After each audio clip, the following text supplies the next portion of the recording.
അവൻ്റെ മനസ്സിൽ ഈ ക്രിമിനലിൻ്റെ ബുദ്ധി മാത്രമേ ഉള്ളൂ, വേറെ ഒന്നുമില്ല അവന്. ഇതിന് ഉള്ളിൽ നിന്നിട്ടോ പുറത്തു നിന്നിട്ടോ അവന് ആ ഒരു സപ്പോർട്ടുണ്ട്. സപ്പോർട്ട് ഇല്ലാതെ ഒരിക്കലും ഇത് ചെയ്യില്ല. ആ സപ്പോർട്ട് ഉറപ്പാണ്. അതെന്തായാലും അന്വേഷിച്ച് പുറത്തെത്തണം. ഇയാൾ പുറത്തു ചാടി എന്നത് കേൾക്കുമ്പോഴും അയാൾ പിടിയിലായി എന്നത് കേൾക്കുമ്പോഴും ആദ്യം ഓർമ്മ വന്ന മുഖം ഒന്ന് സൗമ്യയുടേതും ഒന്ന് അമ്മയുടേതുമാണ്. ആ രണ്ട് വാർത്തകളെ എങ്ങനെയാണ് കേട്ടത്? അയാളെ പിടികൂടി, അയാൾ ഇപ്പോഴും നിയമത്തിന്റെ കയ്യിലാണ് എന്നുള്ളത് വലിയ ആശ്വാസം നൽകുന്നുണ്ടോ? അതിനൊപ്പം അയാൾ ഇപ്പോഴും സമൂഹത്തിനൊരു ഭീതിയാണ്, ഭീഷണിയാണ് എന്നത് വല്ലാതെ ആശങ്കപ്പെടുത്തുന്നുണ്ടോ?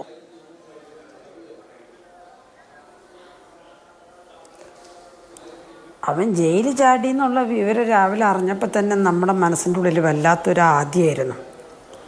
കാരണം എത്രയോ നമ്മളെ സൗമ്യക്കുണ്ടായ അനുഭവം ഇനിയൊരു പെൺകുട്ടിക്ക് ഉണ്ടാവരുതെന്നാണ് ഞാൻ ഏറ്റവും കൂടുതൽ ആഗ്രഹിക്കുന്നത്.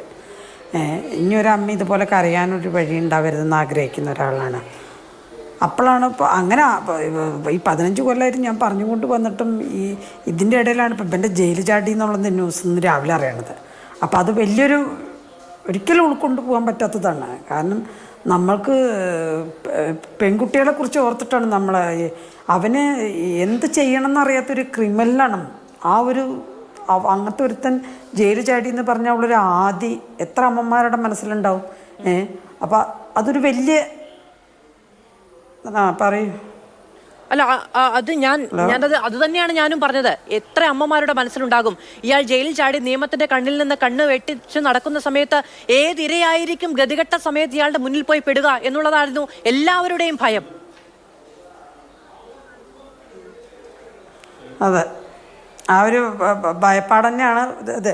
എന്തായാലും ഈ ഗോവിന്ദൻചാമി എന്ന് പറഞ്ഞ വ്യക്തി ജയിലിൽ ചാടാൻ മറ്റുള്ളവരുടെ ഒരാളുടെ സഹായം ഉണ്ടായ കാരണം കൊണ്ട് തന്നെയാണല്ലോ ഈ ജയിലിൽ ചാടിയത് ഇയാൾ. അല്ലാതെ ഈ ഒറ്റക്കൈയും വെച്ചിട്ട് ഈ ഒരു കൈയും വെച്ചിട്ട് ഇവന് ഇത്രയും ഇതായിട്ട് ചാടാൻ പറ്റണത്? ഇത്രയും വലിയൊരു മതിൽ അവൻ എടുത്ത് ചാടണമെങ്കിൽ ഇത് കെട്ടിയിട്ടായാലും എങ്ങനെയായാലും അവന് ഈ ഒറ്റക്കൈ വെച്ചിട്ട് എങ്ങനെ അവന് ഈ മതിൽ ചാടിയിട്ട് ഇങ്ങോട്ട് വരാൻ കഴിഞ്ഞു?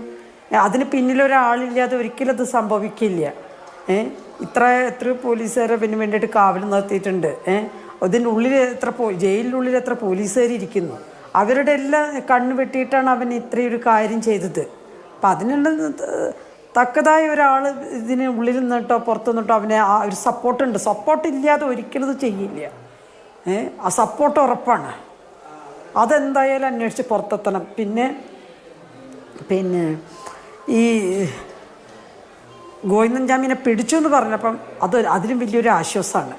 കാരണം നമ്മൾക്ക് വേണ്ടിയിട്ട് എത്രയോ ഒരു ഇതായിട്ടാണ് ഈ ആൾക്ക്. ഞാൻ ഇത് കേട്ടപ്പോൾ തന്നെ ഞാൻ പറയണ്ടായി വിളിച്ച കുട്ടിയോട്ടത്തിൽ.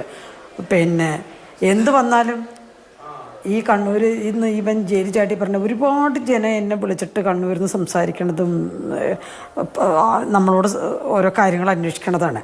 അപ്പോൾ ആ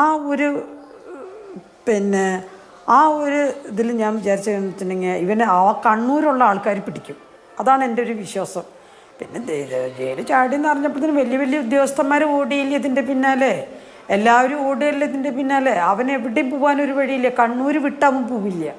അത് ഞാൻ പറഞ്ഞതാണത്. കണ്ണൂർ വിട്ടവൻ പോവില്ല. അവൻ എന്തായാലും പിടിക്കപ്പെടുന്നുള്ളത്. അവൻ പിടിച്ചിട്ടില്ല വെച്ചിട്ടുണ്ടെങ്കിൽ അമ്മമാർക്ക് ഉറക്കമുണ്ടോ? അവരുടെ ഉറക്കവും ഇതെല്ലാം പോയില്ലേ. പിന്നെ ഇപ്പോഴും അവൻ ഇറങ്ങിക്കഴിഞ്ഞിട്ട് അവൻ്റെ ആ പഴയ ആ ബുദ്ധി തന്നെ ഇപ്പോഴും അവ പറഞ്ഞുകൊണ്ടിരിക്കുന്നത്.